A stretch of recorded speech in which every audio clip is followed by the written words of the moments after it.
Alrighty, so a little bit out of left field. I was not expecting this, but we have a new step up banner on JP, which means we'll get it on Tuesday, like coming up, because we're about 1 week behind on global. And the new unit is a new Thonar, so the second Thonar that we've gotten. And it is the Skull and Hati, like, helping sort of unit, so it's the Demonic Beast only unit. And I was not expecting it to be Thonar, of all people. A lot of people were like, oh, it's going to be Freya, and I can completely understand why you would think that. And I thought maybe they'll go left field and they'll do Tyr instead, because we haven't got a Tyr unit yet. But they did a second Thonar, which is a bit interesting. I don't hate Thonar. I think that she's actually kind of cool.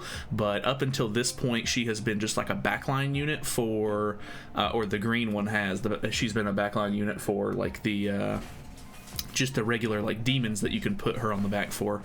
So this is kind of interesting. I don't hate it. I know some people probably aren't going to be super thrilled, but it's also a step up banner, so she's super cheap to get.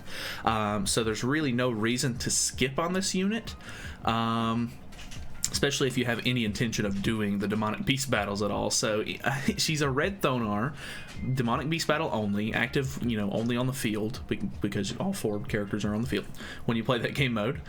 In Demonic Beast Skull and Hati, increases the hero's ultimate move damage by 200%, increases single target attack damage by 30%, and when you deal damage 3 times with a single target attack, increases all allies' attack-related stats by 40% for 3 turns. That is honestly, that's what we needed.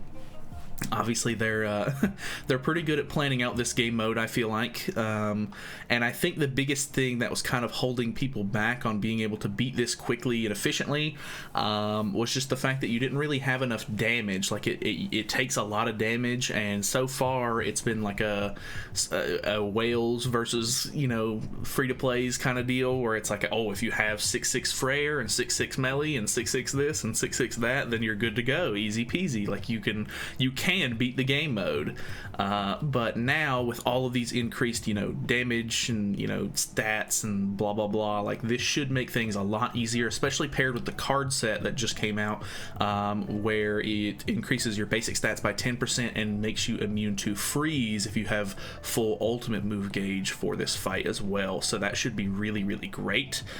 It does look like both of her cards are single target, which is obviously what you want to get her passive off. I don't think that she necessarily is going to be the one that you're going to be doing like big damage with. She seems more supporty because her moves are remove stance. Hopefully that's at level 1. It definitely might not be, because Freyr already has a stance removal at level 2 for his other card that's not cleave. And then her other card is a deplete ultimate move gauge, which can be very helpful because the dogs do have some very interesting ultimates that you don't really want them to get off. But I think the weakest part about her kit is the weak point ultimate, and it's just because I don't think that the dogs can be debuffed at all, but I could be wrong. There might be a debuff that you can put on them. I'm not familiar enough with the fight at this point, because I've really only been doing floors 1 and 2, trying not to infuriate myself like pushing for floor 3 clears without having a unit that's actually going to help for it. So here she is.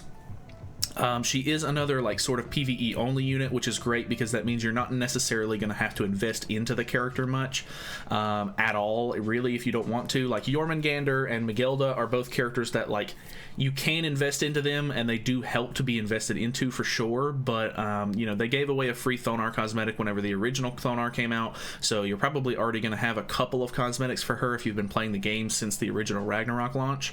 And I don't know, I guess if you really want to, you can buy some of her extra outfits and everything, but I really don't think it's necessary for characters like this. Like she's super supporty. At the very least you could maybe put like if she ends up taking a lot of damage, you could maybe put Red Tarmiel or somebody on her to make sure that she's like healing up and everything, but she's really meant to sort of cancel stances, remove ultimate move gauge, and then build up the passive and everything for your other characters to really do the damage. So I'm pretty happy with her. I think that she's actually really cool. Character choice, questionable. Would have loved to have seen Tyr, of course, for me, and I know everybody really wanted to get a Freya unit, but I think they're maybe saving those characters for a little bit more substance, I guess, because these characters just kind of end up being filler units that you kind of need to put on.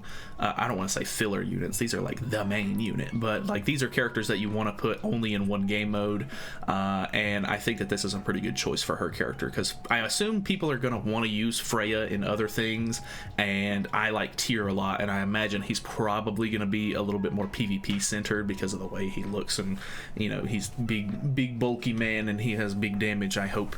But it is a step-up banner. There's really not a whole lot else going on here in this translated patch note so far, but it's, you know, step up 10 steps. You know, it's 242 gems to do an entire rotation on this, so I definitely recommend that you get one rotation in. I guess if we really wanted to, let's look at the banner as well in just a second.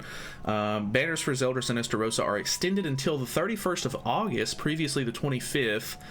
Some other events are also extended, so they're extending some of the